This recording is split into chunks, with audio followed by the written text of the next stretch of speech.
સાહેબ ગંગાજીના પાણી બરોબર કહેવાય.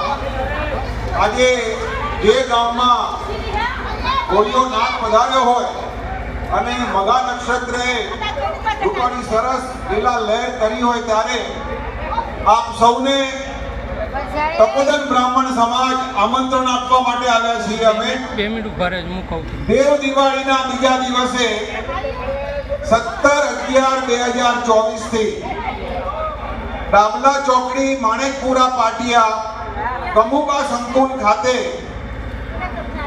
જેનું વિશ્વમાં ઊંચું નામ છે એવા ગિરિબાપુના મુખે આપણે શિવમય બનવાનું છે. કથાનો સમય છે બપોરના 2 થી 6. અને હા, આપ દરેક ગામના 18 આલમના ભાઈઓ બહેનો વડીલો કથામાં જરૂર પધારજો. અને કથા પછી